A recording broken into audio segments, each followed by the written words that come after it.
How's it going, everybody? Today I am at Porsche of Spokane here to test out 3 different models of the new Panamera lineup. We have the Turbo here, the 4S, and the regular 4. So now that I've introduced you to the cars, you know where I'm at, let's go ahead and go for a drive.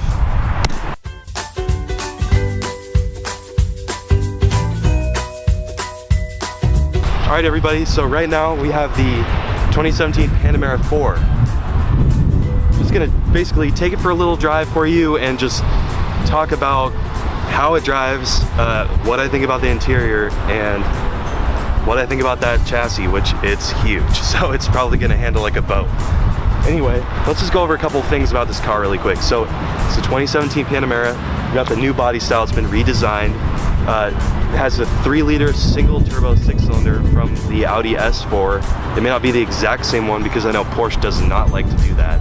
It's making about 330 horsepower and 330 torque. So it'll pick up, you know, it's a decent amount of power, but it is also a large car. So it's in more of a standard color. It has a few options. This car MSRP is for $89,000. It's got a couple options on it to bring it up a little bit, like a premium sound option, like heated steering wheel and stuff like that. We are in the Pacific Northwest, so it is going to need that. Anyway, a couple things I like about this car really quick. We have the awesome new headlights that look way better than the old one. Those mirrors that I always love, Porsche's new mirrors, and like come over here and I do like these wheels. They're not premium or anything, but they do fit the car pretty well. And a couple things about the interior. It is a little cheaper feeling. Obviously, this isn't the high spec model. Luckily, the center console is the same. You still get the same big screen, same dash as far as like the tachometer, you know, speedometer and stuff. And you get the same dual sunroof deal you got with the other ones. So yeah, we'll just take a look at it. I think I'm gonna start it up so you can hear it, and then we'll go for a drive.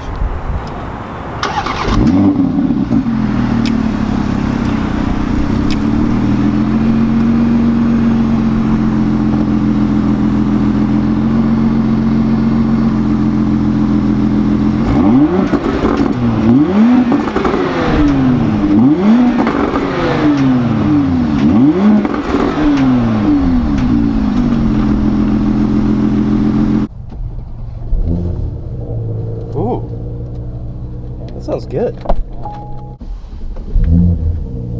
Ooh, it sounds really good back here. Yeah. I was not expecting that. No, I forgot. The base price is actually $89,000 for this car, which is something that I would not have expected for all that you get here, and especially since this is kind of like a even more expensive version of, say, like a BMW 7 Series or Mercedes S-Class kind of feel to it. Although I do see where some of the cost cutting is, like right here. There is no suede headliner on this car, obviously, because it is not a turbo. Dash is just really nice. Like you step into this car and you feel special. This is an S, so it's, you know, not top of the line, but you still hop in. You're like, oh. No, this is something. I definitely stepped into a different realm of vehicle. Alright, so the first impressions I'm getting when driving this car is that it is very smooth, very comfortable, it's just a car. Like, there's nothing super special about the driving experience right off the bat. I'm going to give that to you straight right now. Simple, comfortable, easy to drive. Steering in the parking lot is light. It feels like an Audi, honestly. And the motor's quiet. The materials are actually kind of cheap. I'm looking around me and I'm not seeing anything that's super impressive and standing out to me. Materials are great. It's really nice wood. I usually prefer piano black to any sort of wood materials, but it's a really dark, nice burl wood, and that screen is really, just the whole dash layout I really like. And I have this thing, I do not like gloss wood anymore. I don't know why, gloss wood's just not my thing. So I'm more of like that new matte colored wood where you can feel the grain to it and stuff. So this car definitely isn't the high spec model, and I can tell immediately. So yeah, so I like the ride's really compliant.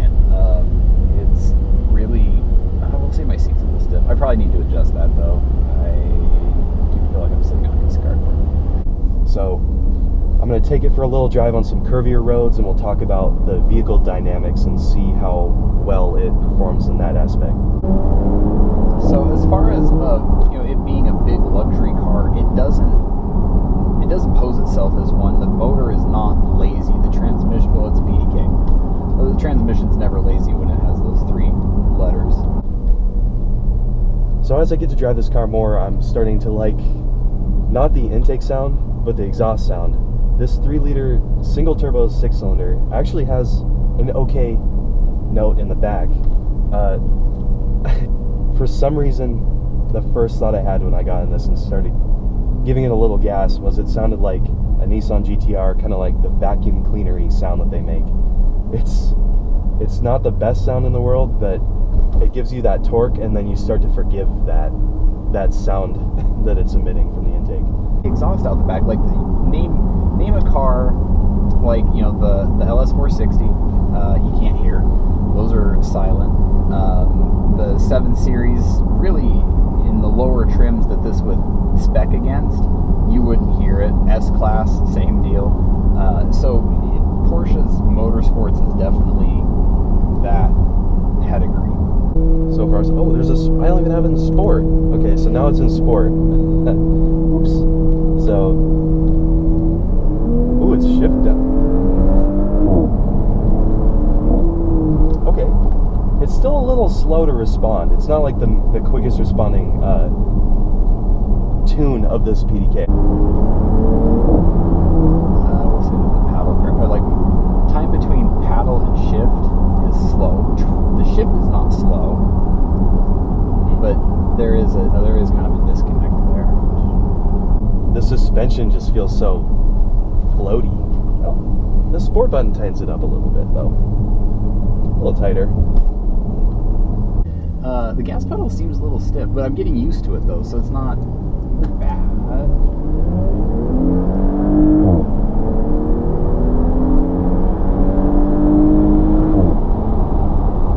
Yeah, that's cool. I really like that. I'm keep getting impressed by this motor. It's not a slouch. It's like tuned to be a slouch. It's like kind of slow revving, kind of doesn't make the best sounds, kind of just doesn't feel like it's a really waking up when you're getting on it, but it makes power. There's no lie with that. That 330 foot-pounds of torque is apparent. Well, anyway, on to the S. Alright guys, so now we have the 2017 Panamera 4S. This is the 2.9 liter twin turbo 6. We'll go over that when we're in the car. This car is a little over 136,000, so we'll explain that again in the car, but look at that beautiful blue paint. It looks amazing. I can't wait to drive it. We'll talk about that. We'll talk about all the specs when we're inside of it. We'll talk about the interior, the exterior, take it for a drive. But let's go over some stuff on the outside really quick that I like. The headlights, as usual, the same headlights. These are actually an option. I did not know that. The LED headlights are an option for the car. These turbo spec wheels are also a really cool addition to the vehicle. That blue paint with those wheels, perfect. I like that a lot. Lastly, that black glass roof just adds a cool touch to it. Let's go to the back though really quick.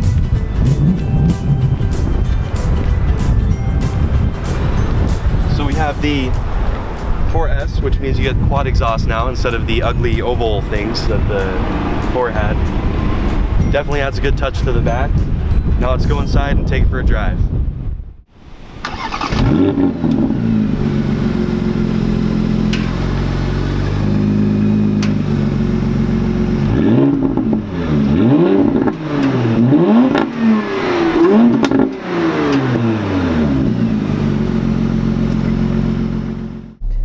Alright, so first impressions getting in this car. Wow, seriously is a screen behind me. Not only is there one in front here, there's one behind me. That's so awesome. Another thing that's actually looks a lot better. I'm not a huge fan of carbon fiber in like bigger upscale cars because really that's weight reduction, and this does not really, there's no way this car is about weight reduction. So there's carbon fiber here on the dash, got some over here on the side panels. The Sport Chrono clock is now in a different format as it was in the regular 4.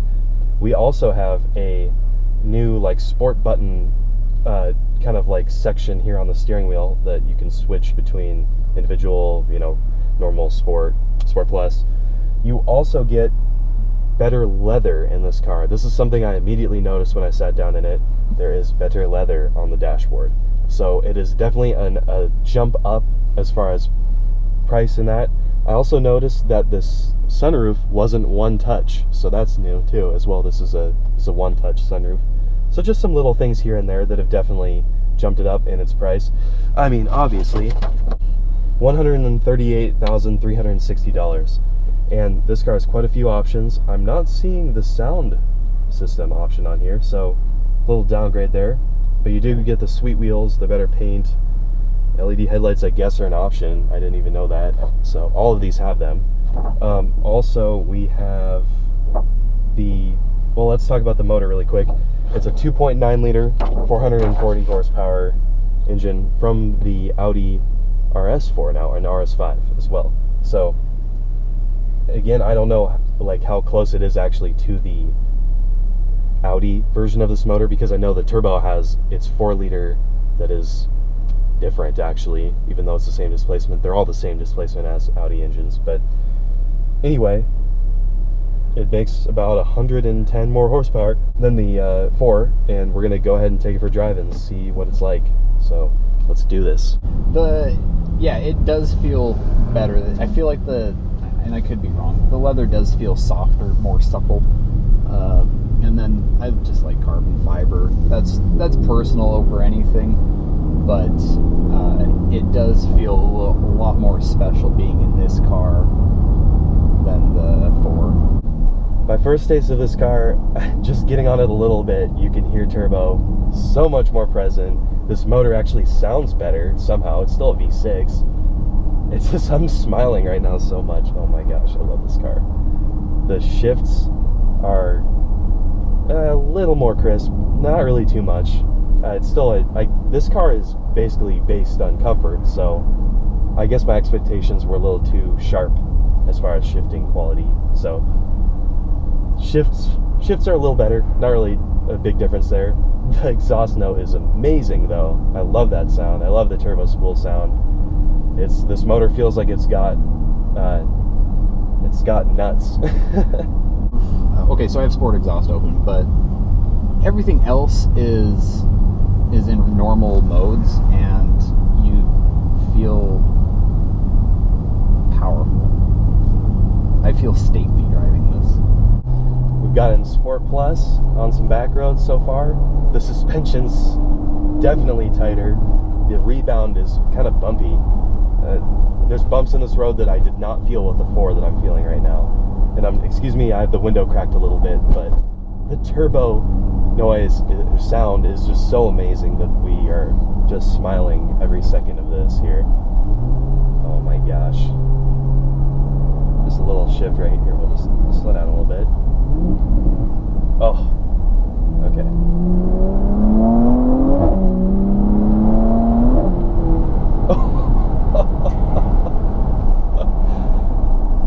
Wow. There's a little bit of chassis engineering in there, I would say. A little bit more rebound, maybe just a little harsher. Yeah. What? Did you hear that? Like, I would buy this car. There's a lot more additive to it, and it doesn't feel. It feels worth it. I would pay the difference between, what was it, 106 and 138. Yep. And that I would between those two prices, I feel that is definitely constituted in this, between all of the additives for it. You know, and especially too, like it's stiffer, but when we came off of that crown in the street, it wasn't bouncy, stiff, harsh, or anything like that. It was just really compliant. You felt it happened, but it was just compliant with it. This is crazy. This is an S. This is only that, I mean, the jump is amazing. It's an immense jump from the 4 to the 4S. I'm so happy right now. This car is putting a smile on my face. It's tight. The steering's a little less responsive than I would expect, but the suspension,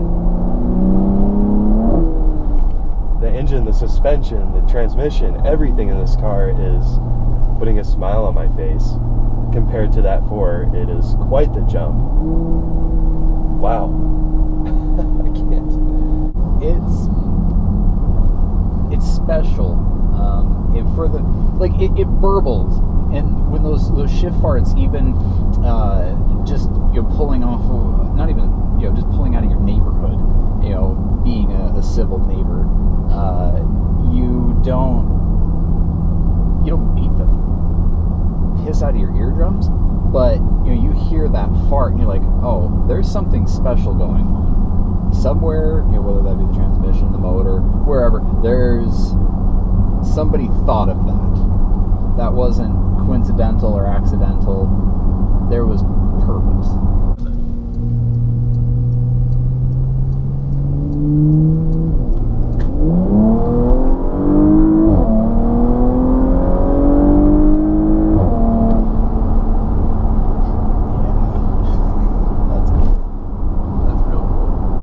Incredible. This has that same shove, the initial shove the 4 has, but it keeps pulling because it doesn't have, it has more high-end power versus the 4. Engine note, amazing. Transmission shifts fast. The shift farts are like sharper. It sounds cool. Yeah. Anyway, let's go on to the turbo and see what we think. So here we have it, guys. The best of the best, the biggest, the fastest, that we can get our hands on, at least, of the 2017 Panamera lineup here. So this is the 17 Panamera Turbo, and I'm pretty excited to drive this thing. It's 550 horsepower of goodness, and it is just calling my name. So we're gonna go ahead and take it for a drive, and I'll talk about the interior and stuff. And the 4S, excuse me, is a great car, so this has got a lot to live up to. So let's do it.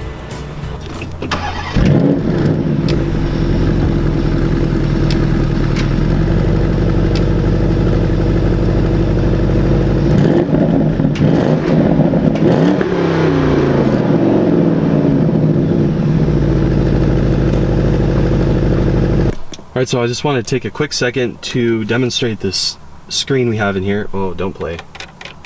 Okay, that's not me. Don't judge me. We have the media here, Bluetooth, all that stuff. Crystal clear. It's almost like clearer than the phone screen on my iPhone. Phone, obviously, you have on there. You have your nav. This thing is awesome. Look at that. Nice and responsive, and it's haptic, so you don't have to touch very hard. You have that. You have your drive modes, sport, individual. Chassis has sport and sport plus. Doesn't really change the steering, surprisingly. It's more just chassis and engine stuff. We have the climate, your heated, cooled seats. Actually, I don't even think this has cooled seats. Looks like it just has heated. I don't know. Maybe not. Anyway, you also have your assist stuff, lane keep, all that cool things there. Displays, system, vehicle, apps, devices. Really just a cool little iPad-y kind of feeling system that works pretty well. So, also works in conjunction with this screen up here. There we go. You can change that on the steering wheel once it lets me. Low fuel, I know. So, yeah, you can change it there.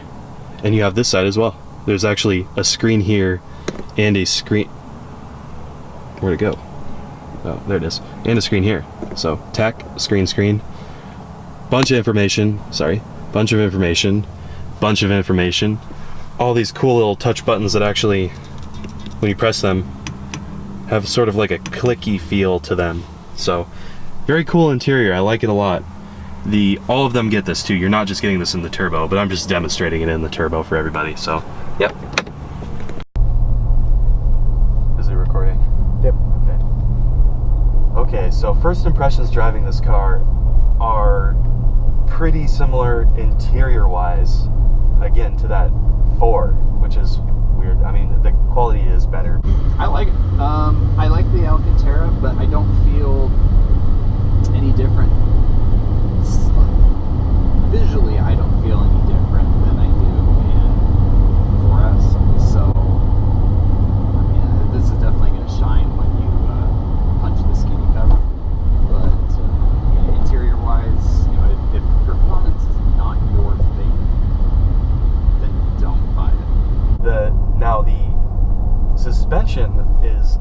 stiff as all heck. It's actually stiffer than the 4S. So the ride is harsher. I'm feeling every single bump in the road, and these wheels are actually smaller too than the 4S, which is surprising. I wish I had the sheet to go over some of the options this car has. It's actually more of a base model turbo because this is like a launch edition of it, so they weren't actually able to option the car very much, if at all. So there aren't going to be many standout features, and I don't even have anything to go off of by this car. But we do know it is a 4-liter, it is a twin-turbo V8, it has the 8-speed PDK, still has the other two cars, and it's making around 550 horsepower, and you feel that, and I think it's around 550 torque too, and you definitely feel that. It's making the kind of power, or the kind of torque that the other two made at like $4,000, and this is making it at like 1,800 RPM, so it's a powerful car, and you feel all that V8 torque. Something, it goes to show that off the shelf, a spec build can do so much better in lower trims. Like you can spec up a 4S and it feels better than a base model turbo. Now, going around these twisty roads, the stiffer suspension's nice, but I wish the steering was more responsive. It's the same. I'm turning it like I'm literally turning half a turn to go around these corners. It's like, it starts to turn in there, like at half of a turn. So the steering's not too impressive. I don't really care for it too much. The suspension's kind of tight. The exhaust is really muted. I felt like that 4S really was just all exhaust sound in the cabin, and this is just kind of like a boomy. It's a V8, so it's gonna sound good, but it's nothing to be impressed about. In these cars, you feel three things. You hear nothing, you hear the air conditioning, or you hear the exhaust, and that's really nice. Well, that's what it's built for. It drives really well. It's not, I think my biggest happiness about this car is that you don't feel like you're driving a car this size. You're driving, I wouldn't say that you're driving a 911 because those are really small, but you don't feel that you don't feel its size. Porsche did a really good job of making you feel like you're driving something much smaller than what it is.